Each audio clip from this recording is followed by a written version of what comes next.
Let's talk about entropy. So we're going to, in this video, take a look at what entropy is, its definition, how to identify when entropy is increasing in a chemical system, and how to calculate it. So let's start with our definition of entropy. Entropy is essentially defined as the state of disorder or randomness. So in general, the universe does tend towards releasing energy and greater entropy. And so entropy increases as disorder or randomness increases.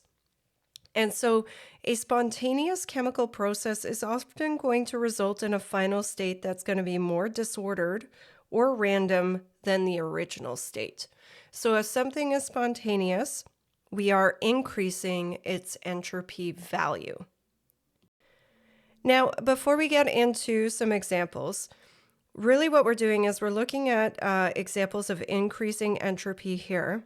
And when entropy increases, the value becomes more positive. So that's worthwhile kind of keeping in mind.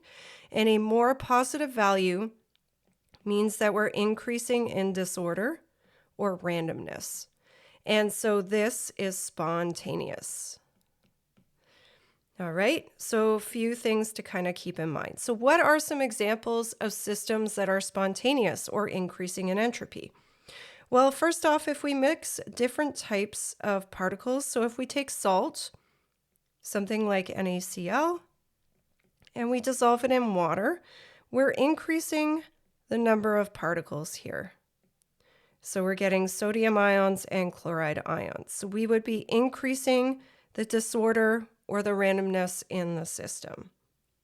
Another one is a change in state where the distance between the particles increases. So if we take water, for example, from the liquid state, and we change it or evaporate it so it becomes the gaseous state, then those particles of water are further apart from each other, and so entropy here is increasing.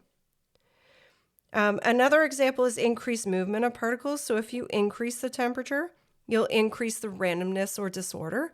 And so again, that's an example of increasing entropy.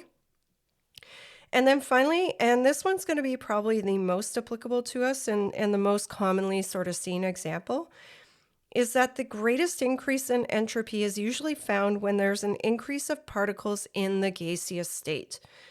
So you could take a look at our example here, and if you look at the reactants, in total, there's 2 particles of gas here. There's 2 KClO3s that are in the gaseous state.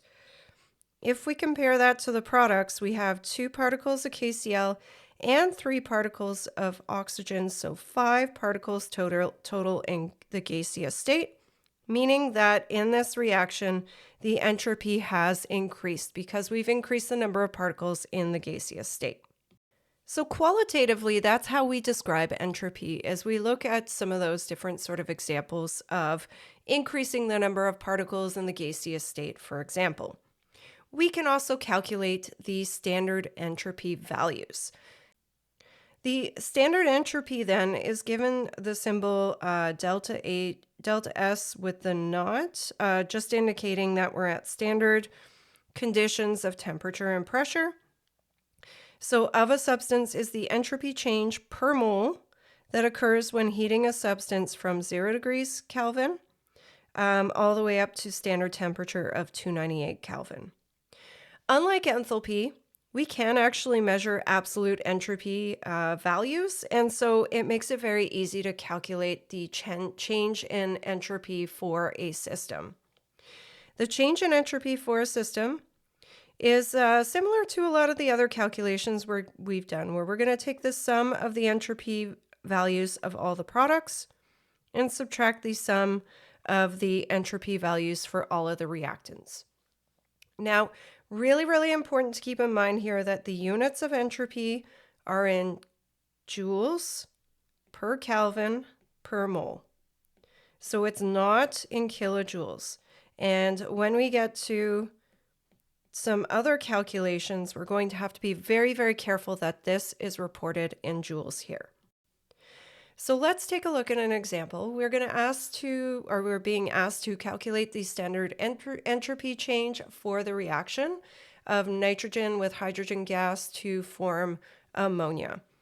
Now, looking at this, before we start our calculation, we got 4 moles of gas on the reactant side and 2 moles of gas on the product side.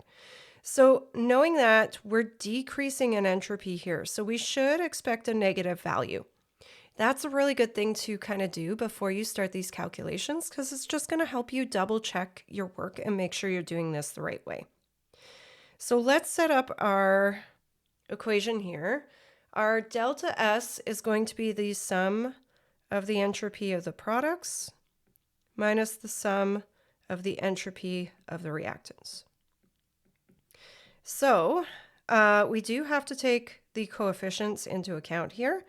So for the NH3, we got 2 of them, and the NH3 entropy value is 193.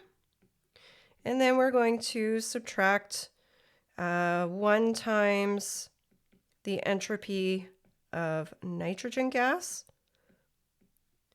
and 3 times the entropy of hydrogen gas, which is the 131. Okay, so just kind of setting this up this way, if we do our calculation here, remember this subtraction applies to all of our reactants added together, so you're going to want to do that first and then subtract that whole value. And I get negative 199. See, I'm screwing up the units here. It is in joules per Kelvin per mole. So the negative value here confirms our qualitative observation and just gives us a quantitative measure of that entropy value. That's it for this video. We'll see you in the next one.